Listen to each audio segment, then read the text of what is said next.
Thanks for clicking on this video. I really appreciate you being here. If you enjoy the story, consider subscribing and feel free to like the video or drop a comment below.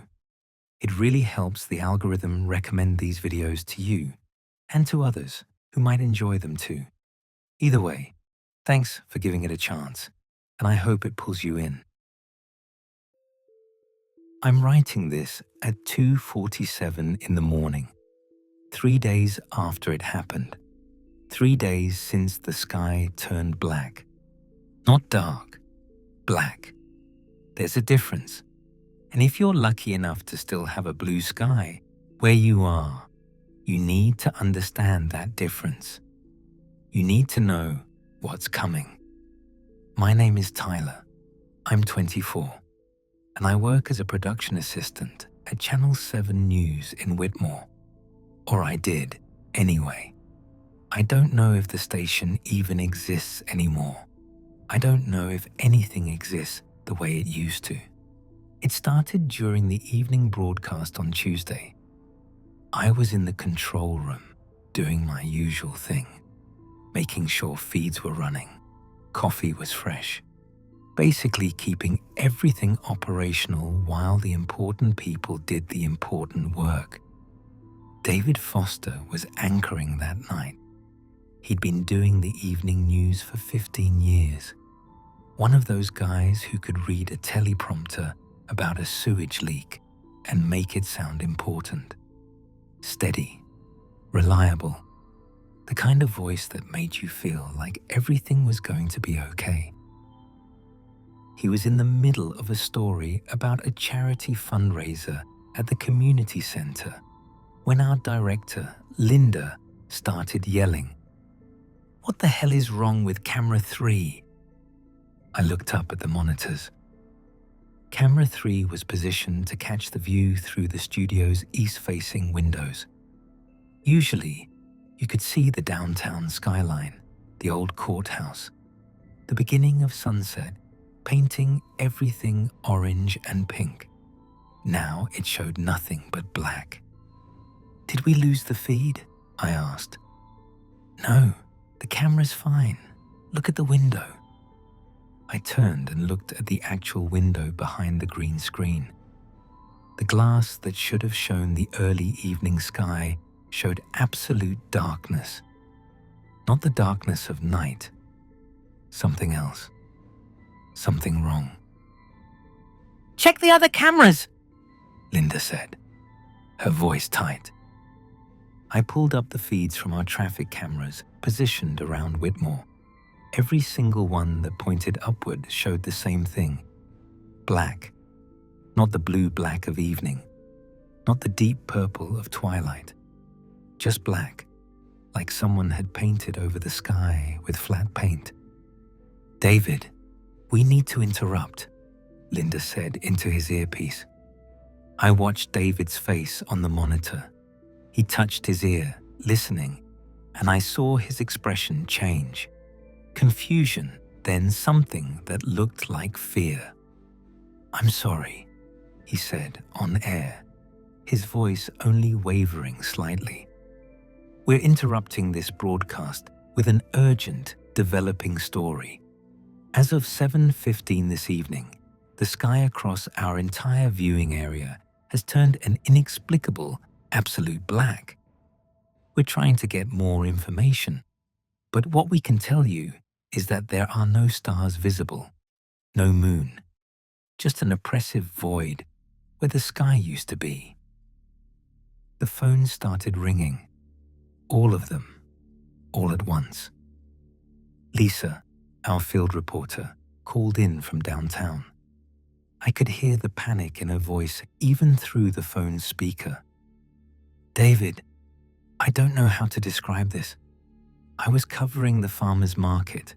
Everything was normal. The sun was setting like usual, and then it just changed. In maybe 30 seconds, the blue drained out of the sky. It didn't get dark gradually. It just became black. People are freaking out here. They're just standing in the street, looking up. "Are there any stars?" David asked. Any light at all? Nothing. It's like the sky is just gone. It's just black up there. Solid black. David tried to maintain his composure, but I could see his hands shaking as he shuffled papers he wasn't even reading. We're going to go to Lisa's live shot now. Lisa, can you point the camera up so our viewers can see what you're describing? The feed switched to Lisa's camera. She panned up slowly, and I felt my stomach drop. The screen showed exactly what she'd described. Black. Not the black of a starless night. Not the black of a power outage. This was different. It looked solid somehow, like the sky had been replaced with an enormous sheet of black fabric stretched tight over the world. The streetlights were on below, casting their usual orange glow, but the light seemed to die quickly, absorbed by that oppressive darkness above. Jesus Christ! Someone whispered behind me. I pulled out my phone and called Amy, my girlfriend. She was at our apartment, probably making dinner, definitely not watching the news because she hated the news. She answered on the fourth ring. Hey babe. Amy, listen to me. Don't go outside. Close all the curtains. Don't look at the sky. What? Tyler, what are you talking about? Just trust me, please. Close the curtains and stay inside. I'll explain when I get home. You're scaring me. I know. I'm sorry. But please, just do what I'm asking. She agreed, confused and worried, and I hung up. On the monitors, David was reading reports coming in from other stations. It wasn't just Whitmore. Every news outlet within range was reporting the same phenomenon. The entire eastern seaboard, then reports from the Midwest, then California, then international feeds. The sky had turned black everywhere, not gradually, not time zone by time zone, everywhere, all at once. I've never been a religious person, but standing in that control room, watching David's face grow paler with each report, I thought about the apocalypse, about Revelation and the end times and all those things my grandmother used to read about in her worn Bible. That was when Lisa's feed went dead. 1 second she was there doing another live shot from the town square, describing how people were gathering in groups, looking up, trying to understand what was happening. The next second, just static. Lisa, David said. Lisa, can you hear me? Nothing. Linda tried her cell phone, straight to voicemail. We need to send someone, I said. Brian's already on his way, Linda replied, but her voice was shaking. Tyler, go with him. Take the van, find Lisa, and bring her back. I didn't want to go outside. Every instinct I had was screaming at me to stay inside, to hide, to pretend this wasn't happening. But I thought about Amy alone in our apartment, and I thought about how I needed to get to her, and going with Brian gave me an excuse to leave. The drive downtown was surreal. It was 8:30, but it felt like midnight. Except it didn't feel like midnight, because midnight has depth. The darkness of night has texture, has dimension. This was flat and oppressive, pressing down on everything. The streetlights were on, but their light seemed weaker somehow, like the black above was actively drinking it. People were in the streets. Some were running. Some were standing perfectly still, looking up. A woman was on her knees on the sidewalk, praying. A group of teenagers was filming everything on their phones. Cars were stopped in the middle of intersections, doors open, engines running, drivers just gone. "What the hell is happening?" Brian kept saying. He was gripping the steering wheel so hard his knuckles were white. "Is it an eclipse? Some kind of solar event? Maybe a volcanic eruption somewhere blocking out the sun?" "It's 8:30 at night," I said. The sun was already setting. "Then what is it?" I didn't answer because I didn't have an answer. I just watched the black sky through the windshield and felt something cold settling in my chest. We found Lisa's camera equipment in the town square, still running. Her purse was there, her phone, her jacket draped over a bench. But no Lisa. "Lisa," Brian called out. "Lisa, where are you?" A man approached us, his face pale and sweating. "Are you looking for the reporter?" "Yes. Did you see where she went?" "She didn't go anywhere. She was just standing there, looking up, and then she wasn't. She didn't walk away. She didn't fall down. She was just not there anymore." "That's impossible," Brian said. "I know what I saw. Other people too. They were here, and then they weren't. It's the sky. The sky is taking them." Brian laughed, high and nervous. "That's crazy. People don't just disappear." But the man's eyes were serious and scared, and I believed him. More reports were coming through Brian's radio. People disappearing all over Whitmore, in their homes, in the streets, in their cars. No pattern that anyone could see. Some people stared at the black sky and nothing happened. Others just glanced up, and within minutes, they were gone. "We need to get back to the station," Brian said. But I was already pulling out my phone, calling Amy again. It rang 5 times before she answered, and when she did, her voice sounded different, distant, dreamy. "Tyler? Amy, are you okay? Did you close the curtains like I asked?" "I'm on the balcony. You should see it, Tyler. You should really see it." My blood went cold. "Get inside. Right now. Don't look at it anymore. It's beautiful. I don't know why everyone's so scared. It's just showing us what was always there." "Amy, please." The line went dead. I didn't think. I just grabbed the van keys from Brian and ran. "Tyler, what are you doing?" "I have to get to Amy." I drove like a maniac, running red lights, swerving around abandoned cars.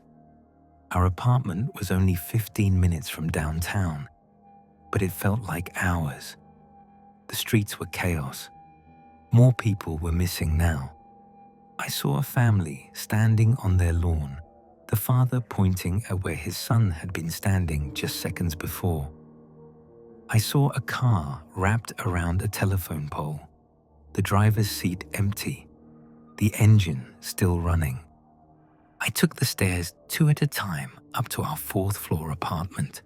The door was unlocked, hanging open. Inside was dark, except for the light from the balcony. "Amy?" She was standing outside, her hands on the railing, looking up at the black sky. I ran to her, grabbed her shoulders, tried to pull her inside. She didn't resist, but she didn't help either. She just kept staring upward, and when I finally got her to turn and look at me, I saw her eyes. They were black, not like her pupils had dilated, not like she was wearing contacts, black like the sky, black like someone had filled her eye sockets with ink. "Amy?" She smiled, but it wasn't her smile. "Tyler, you should look." You should really, truly look. What happened to you? Nothing happened. I just see now. I understand.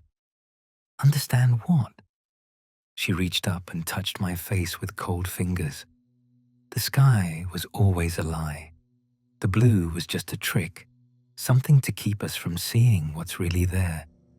But now the barrier's gone. Now we can see the truth. What truth?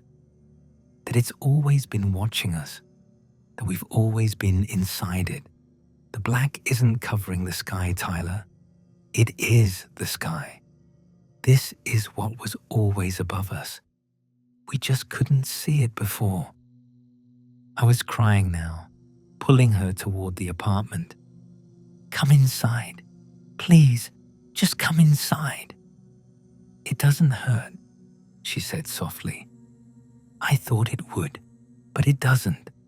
It's actually peaceful. You just have to look long enough.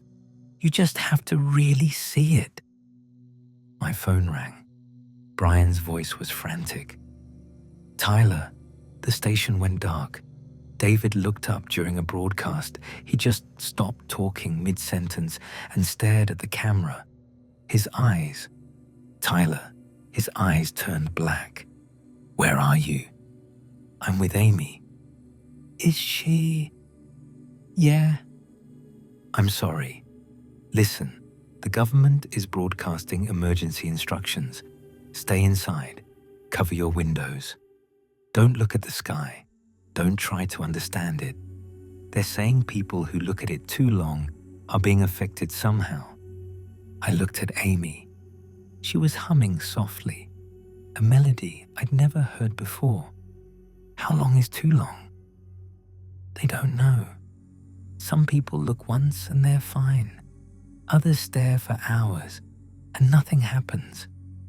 But the ones who change, they all say the same things about the barrier being gone, about seeing what was always there. What if they're right? I asked quietly. Don't, Brian said sharply. Don't even think that. That's how it gets you.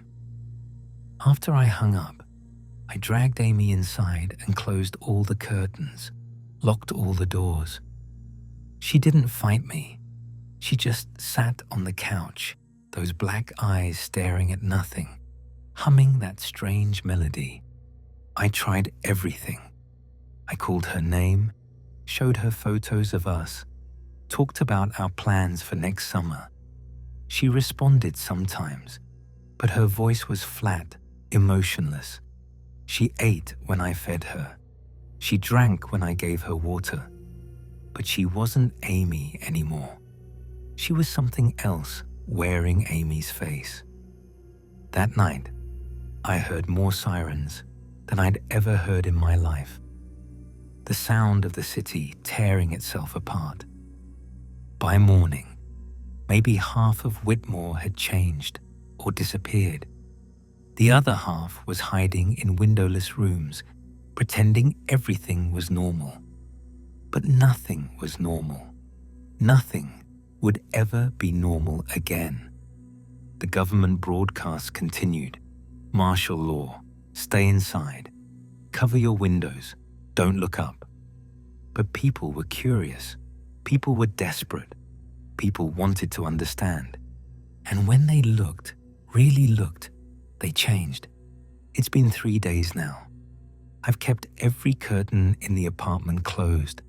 I've covered the windows with blankets and duct tape. I've tried not to think about what's outside, what's above us, pressing down on the world. But I can feel it, even with my eyes closed, even in the dark. I can feel it there. Patient, waiting. Amy is still in the bedroom, singing those songs in words I don't recognize. Sometimes I stand outside the door and listen, and I swear I can almost understand what she's saying, almost grasp the meaning behind those alien syllables. That's the worst part, the temptation, because part of me wants to know. Part of me wants to open the curtains and look up and see what Amy saw.